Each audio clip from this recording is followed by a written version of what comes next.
Hello, my name is Dorian Cunion, and I'm an executive coach with Your Path Coaching and Consulting. I'm glad that you're here to join us, and today's topic is going to be business to business marketing. So a little bit about myself. I'm an executive coach with Your Path Coaching and Consulting. I've been coaching for 2 years. Prior to going into executive coaching and small business consulting, I spent my professional career with 7-Eleven. There, I was the vice president of operations, responsible for about 1,000 stores on the East Coast. In addition to my experience with 7-Eleven, I also have an MBA from the University of Maryland Global Campus, and I've combined a lot of the experience that I had with 7-Eleven with my education to inform my coaching and consulting.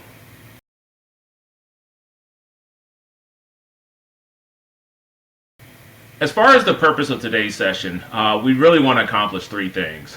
First, we want to provide you with a framework for defining your ideal customer and their journey. Second, we want to talk through some of the most common obstacles that business owners run into and provide you with some solutions for overcoming them. And then third, we want to provide you with tips and guidance for earning customer loyalty. One call out for you. This workshop is not a get-rich-quick scheme.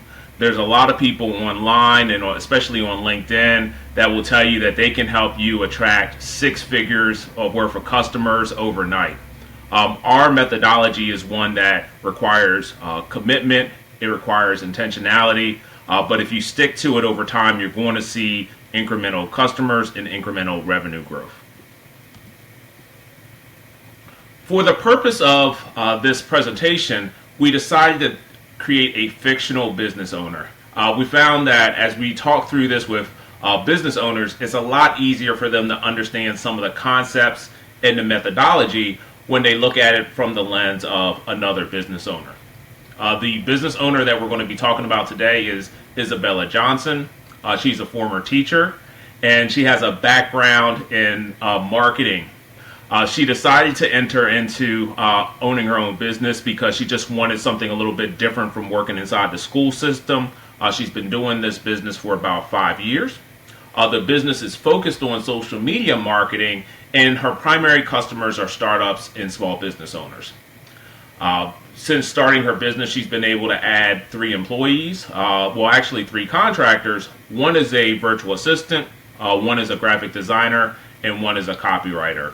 The reality is that as you grow your business, it's really important to have additional stakeholders. So we're going to talk about the value that's created by having a team. So the first concept that we want to review with you today is the concept of authenticity plus strategy equals success. Now, what is authenticity? Authenticity really has to do with you knowing both what your strengths are and what your value is. By you being grounded in what things you do very well and that you do unique from other people, and then also having an idea for how much compensation you should receive for that, it gives you the beginning of really defining what's the value that your business is going to present and then what role you should be playing inside of your business. Once you're grounded in authenticity and knowing who you are, the next step is to develop a strategy for how you're going to attract both the employees, contractors, and customers that you need in order to reach your business objectives. Inside of the strategy, we've really broken it down into 4 segments. The first one is connect with others. Whether it's employees, vendors, contractors, or customers, you have to have a plan for how you're going to connect with others and really help them to understand how you can help them accomplish their goals. Number 2, as you connect with others, you want to make sure that you're creating mutually beneficial relationships. Whether these relationships are from the standpoint of an employee-employer relationship or from a customer-business relationship, you want to be very mindful of making sure that both parties feel like there's benefit from the relationship. Once you've identified that, then we begin to think about how do we scale this business. There's only so much you can do as one individual. If you're looking to really grow, you're going to have to add additional people. You're going to have to put in processes that allow you to serve more people. And so from that standpoint, it's really important that you have a plan to help you scale. Last but not least, you have to have a passion for service. Being a small business owner is difficult. there's a lot of different challenges. And if you don't have a passion for serving others, you're going to get fatigued, you're going to run out of steam, and you're going to struggle. So it's really important that you're finding something that you absolutely love doing, that you'd be willing to do even if you didn't get paid, because that's going to allow you to have the perseverance to get through difficult times. If you can find your authenticity and you can develop a really strong strategy, you're going to be able to get the change that you're looking for in the future. On the screen, I have a delta symbol representing change. I think that it's only fitting because you are watching this video with the goal of having some type of change in your business, and that's really what we're going to provide for you is that framework for making a change. The second concept is the business SWOT. And on this exercise of looking at the SWOT, we really want to dial into what is that one thing that's most important impacting your business, both from a strength, a weakness, a threat, and an opportunity standpoint. When it comes to strengths, we're really thinking about our internal business and what are some things that we uniquely can do better than just about everybody else. When we think about weaknesses, we want to think about things that have to do with our business that are stopping us from growing. When we think about threats, we want to think about outside influences that could get in the way of our success. And when we think about opportunities, we want to think about things that we're not currently doing today that we could do in the future. When it came to the marketing business that we're assessing, the strength is connection. The business owner is absolutely great at networking, meeting new people, and helping people find their ideal customer.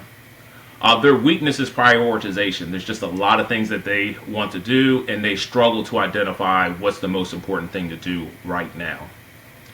As far as a threat, they really feel like their lack of a strategy is a threat because there's all types of competition out there and they have well-developed strategies, and if they don't come up with a strategy to compete, they feel like they're going to get left behind. And as far as opportunities, it really comes down to closing deals. They do a great job of getting people interested, but have a hard time with actually getting people to sign contracts, so that they feel is the biggest opportunity from a business standpoint.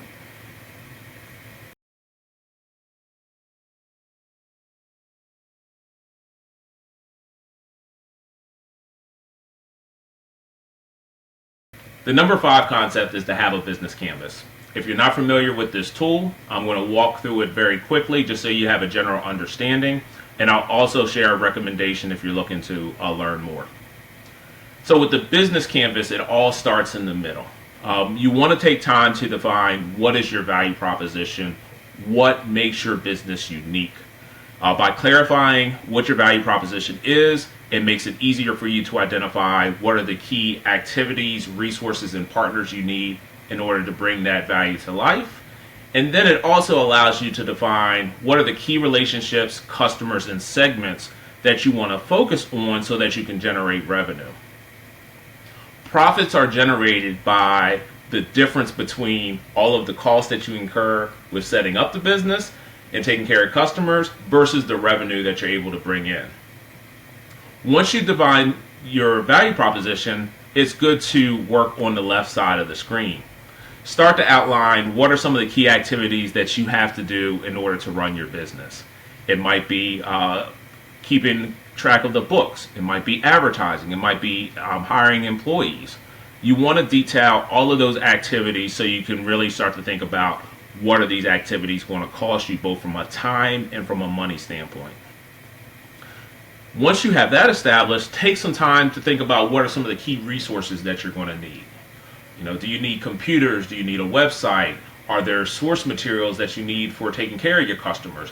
By having this clearly identified, it's going to make it a lot easier for you to really understand how you're creating value for your customers. The last thing from an expense standpoint you want to think about is what are some of the key partnerships you're going to need.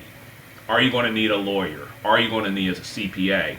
Should you be partnering with other organizations for client flow or for servicing your clients?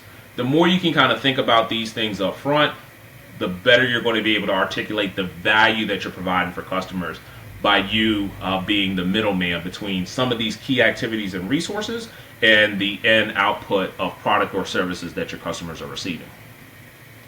Now, when we get onto the other side and we start thinking about revenue, it's really important to define, what is that customer segment that you're going after. The more clearly you can identify who your customer is from an age, from a behavior, a standpoint, the easier it is for you to attract those customers and connect with them. Once you define who you want your customers to be, you can then start to think about how you're going to engage with them. One of the first things to do is to define what's the relationship. Is it going to be a contract? Is it going to be transactional? Defining how you're going to interact with customers is super important. You also want to think about what are the channels are going to be that you're going to interact with them. Are you going to have a brick and mortar? Is it going to be online? If you're not familiar with this tool and you're looking for some help, there's a couple options. If you go to your local library or bookstore, there are books on the business model canvas that can be helpful for you just learning about the concept and being able to implement it. You can reach out to SCORE. SCORE has mentors that are very well versed in this tool, or you can seek out a business coach that focuses on the business canvas as a tool. For this particular business that we're talking about, we're going to really just focus on the right side of the canvas, because the right side is the side that has to do with marketing and business to business selling. So when we think about the value proposition, her business is really focused on social media branding.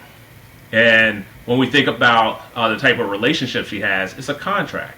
She's looking to sign people on for 3 to 6 months and be able to manage their marketing from a social media standpoint.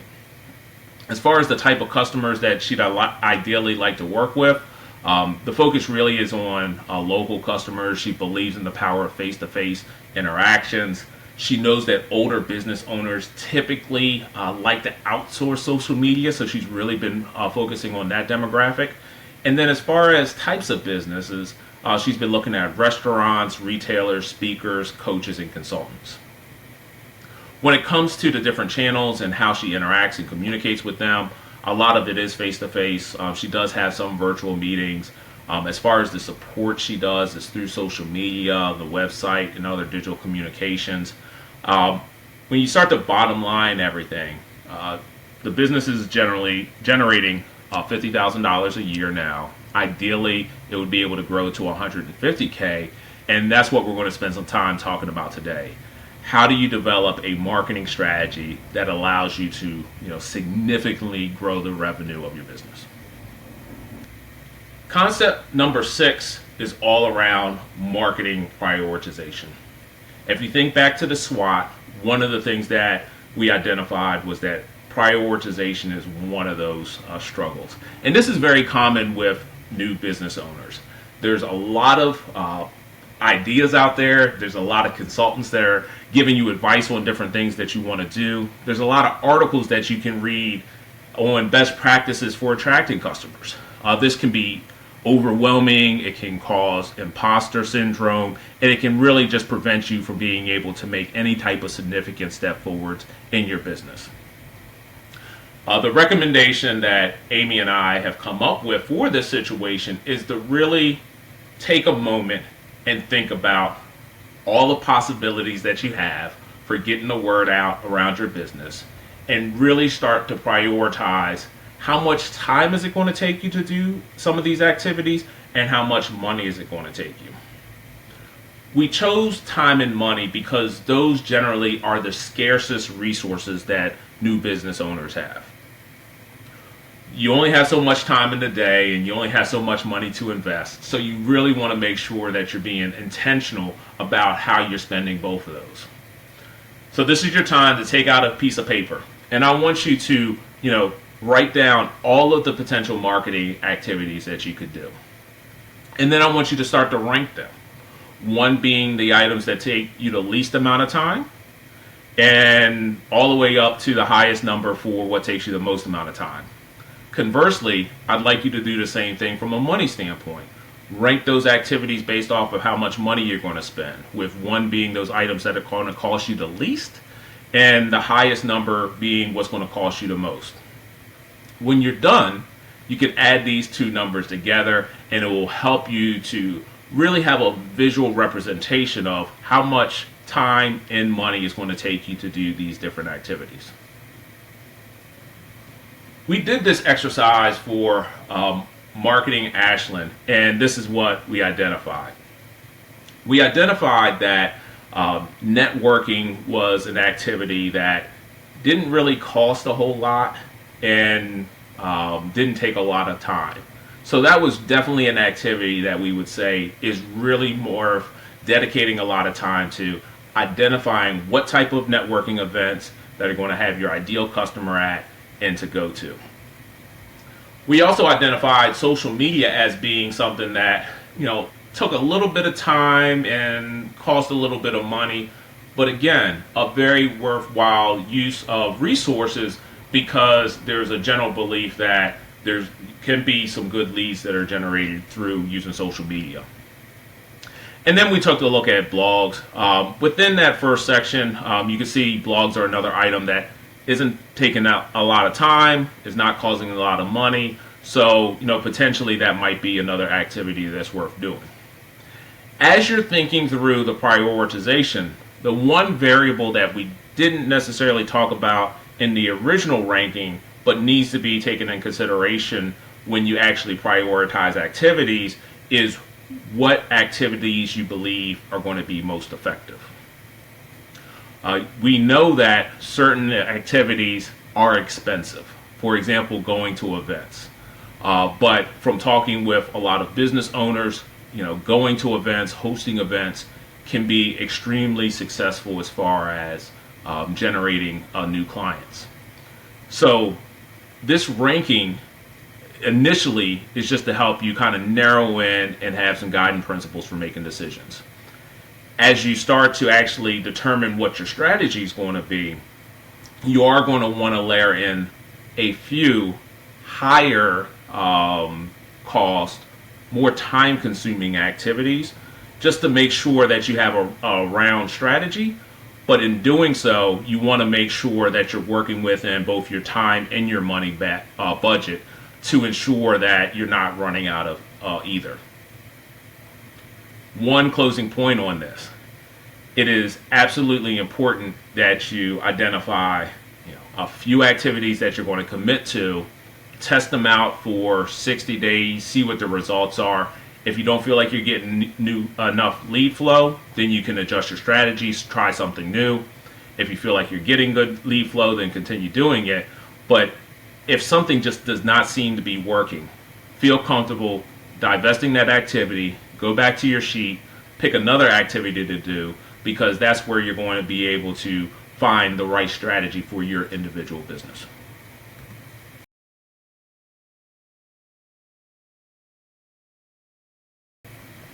Key concept 8 is prioritization. And this kind of goes back to the conversation we were having earlier. As you start to really think about your customer journey and the different tasks that you want to do to convert customers during different stages of the journey, it's really important to just slow down and stop and ask, what are some things that are really important for me to do right now in my business and really urgent to do? Because again, you don't have unlimited time, you don't have unlimited resources. It's easy to get bogged down doing things that are easy or that are fun, that don't make a big impact on your business. So taking a moment to really reflect on what's most important for me to do right now, what's most urgent for me to do right now, and really prioritizing those things is absolutely essential.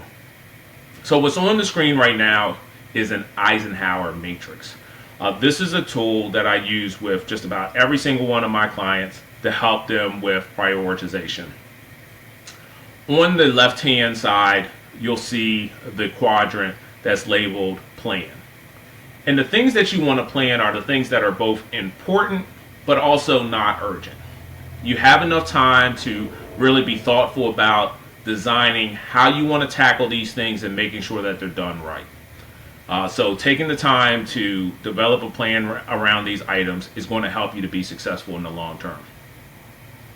The quadrant on the top right is sprint. And sprint comes down to things that are both urgent and important. They need to be done right now. Everything else needs to take a second seat to it. And it's really important for you to define these things, because this is where you're going to get some of your quick wins that are going to give you some momentum so that you feel good about what you're doing and that you're making progress towards your goal. Now we have to start thinking about what I label as below the bar activities. And these are activities that are not important, but they're activities that take up our mind share. On the bottom left, you'll see things that are not important and not urgent. For this particular business, an example was stopping working on blogs and turning off digital advertising. The business owner made a decision that this just wasn't a good use of time, wasn't a good use of resources, so the decision was made to go ahead and delete these tasks. On the bottom right quadrant, you can see things that are urgent but not important. A lot of times emails fall into this category, scheduling meetings, doing research for different activities. With things that are urgent but not necessarily important, our recommendation is to delegate. And you can really delegate things in one of two ways. You can delegate something through technology, which means to find some type of automated service that can take care of the work for you, or you can delegate tasks to individuals. Take a look at your business, identify what are some things that are urgent that just always coming up that need to be done but aren't important, that you could delegate to either a computer or a person, and that's going to free up some time for you to really focus on those things that are most important.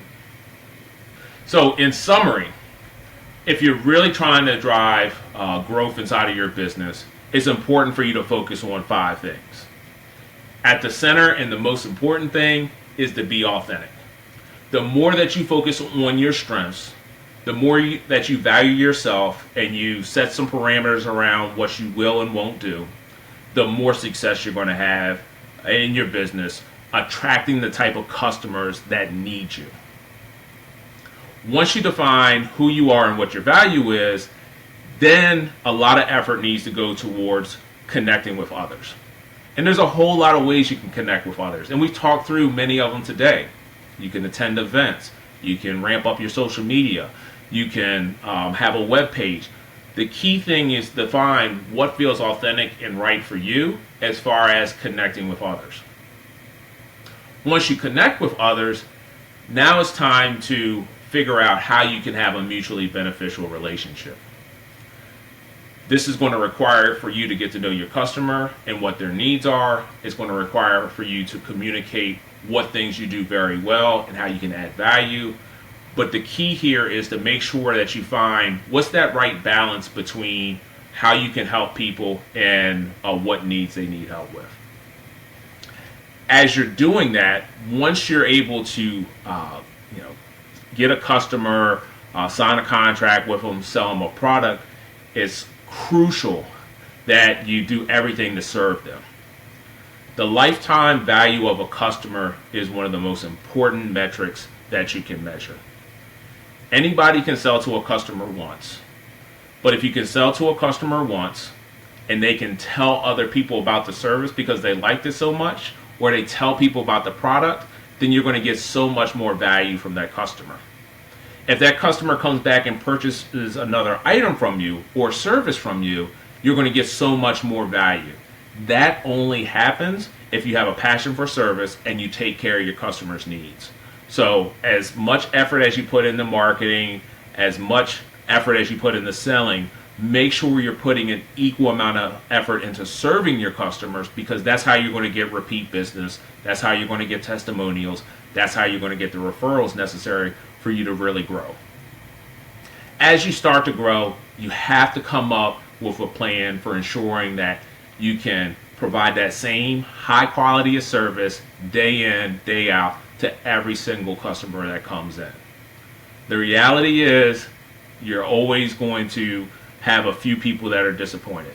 That's inevitable. But your goal, your intentionality needs to be towards perfection, because the more people that you can serve at an extremely high level, the more satisfied customers you're going to have, the more goodwill you're going to have, the more people are going to be talking about you, and the more business that you're going to get. I hope that you enjoyed this presentation. I encourage you, if you have any follow-up questions around this, you can reach out to me directly. My name is Dorian Cunion, Executive Coach with Your Path Coaching and Consulting. And I'll turn it over to Amy for her closing comments.